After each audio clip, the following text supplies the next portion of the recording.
கோவர்தன மலையில வந்து எக்கச்சக்கமான விஷயங்கள் எல்லாம் இருக்கு. என்னென்னலாம் கோவர்தன் ப்ரொவைட் பண்ணுதுனாக்கா, பகவானுடைய அந்த ராதராணிக்கும் பகவானுக்கும் இந்த நித்தியமான லீலைகள் நடக்கிறது இல்லையா, அதுக்கு தேவையான எல்லா வஸ்துக்களையும் கோவர்தன மலை வந்து பகவானுக்கு தருவா. என்னென்னலாம் இருக்குன்னா, கோவர்தன மலையில நிறைய குகைகள் எல்லாம் இருக்கு.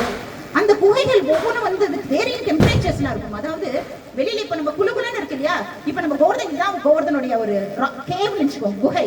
இதுக்குள்ள நம்ம போனேனாக்கா கோவர்தன் ஆட்டோமேட்டிக்கா வந்து கத கதன்னு மாறிடும். டெம்பரேச்சர் அவுட் சைட் டெம்பரேச்சர் என்னவோ, அதுக்கு உள்ள இருக்கிற ராதாராணியோட ராதாகிருஷ்ணனுடைய மனோபாவம் என்னவோ, அவர்களுக்கு என்ன தேவையோ அதுக்கு தகுந்த போல டெம்பரேச்சர் வந்து ஆட்டோமேட்டிக்கா செட் பண்ணிக்குமா கோவர்தன். ரிமோட் எல்லாம் இல்ல, எல்லாமே கோவர்தன் தான். இப்படி எல்லாம் வந்து கோவர்தன் வந்து குகைகள் எல்லாம் இருக்கின்றன. அதுக்கப்புறம் கோவர்தன் பலவிதமான திரவியங்கள் இருக்கிறது. ஹாட் ஸ்பிரிங்ஸ் எல்லாம் இருக்கு. அதாவது நீர் ஊத்துன்னு சொல்றாங்க, மண்ணுக்குள்ள இருந்து ஒரு நீர் ஊற்று, சுடு சுடு சுடு தண்ணீர். அதுல வந்து மெடிசினல் குவாலிட்டிஸ் எல்லாம் இருக்கும். அந்த மாதிரி வந்து நீர்வீழ்ச்சிகள் என்ன, அருவிகள் என்ன, குளம் என்ன, குட்டை என்ன, மரகதம் என்ன, கற்கள் என்ன, நடந்து போறதா நமக்கு எல்லாம் டஸ்ட், ராக், சாண்ட்.